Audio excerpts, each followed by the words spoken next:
വ്യക്തിത്വ അവകാശങ്ങളുടെ സംരക്ഷണം ആവശ്യപ്പെട്ടുള്ള നടൻ മോഹൻലാലിന്റെ ഹർജിയിൽ പുതിയ അപേക്ഷ സമർപ്പിക്കാൻ ഡൽഹി ഹൈക്കോടതി നിർദ്ദേശം. എല്ലാ ലിങ്കുകളും ക്രോഡീകരിച്ച് പുതിയ അപേക്ഷ നൽകാനാണ് നിർദ്ദേശം നൽകിയത്. ഹർജി വെള്ളിയാഴ്ച കോടതി പരിഗണിക്കും.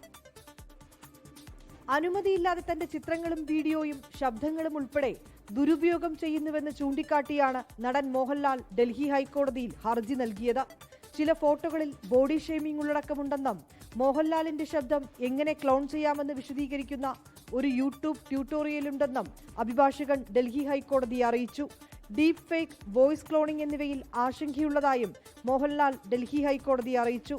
ഹർജിയിൽ മെറ്റയോട് കോടതി വിശദീകരണം തേടി. ലിങ്കുകൾ പിൻവലിക്കുന്നതിനുള്ള അപേക്ഷ നൽകിയിട്ടില്ലെന്ന് മെറ്റയുടെ അഭിഭാഷകൻ കോടതിയെ അറിയിച്ചു. കേസ് ഡൽഹി ഹൈക്കോടതിയുടെ പരിധിയിൽ വരുന്നതല്ലെന്നും മോഹൻലാൽ കേരളത്തിൽ നിന്നുള്ള വ്യക്തിയാണെന്നും മെറ്റയുടെ അഭിഭാഷകൻ ചൂണ്ടിക്കാട്ടി.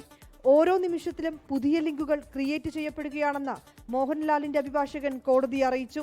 തുടർന്ന് എല്ലാ ലിങ്കുകളും ക്രോഡീകരിച്ച പുതിയ അപേക്ഷ നൽകാൻ കോടതി നിർദ്ദേശം നൽകുകയായിരുന്നു. 24 ഡൽഹി.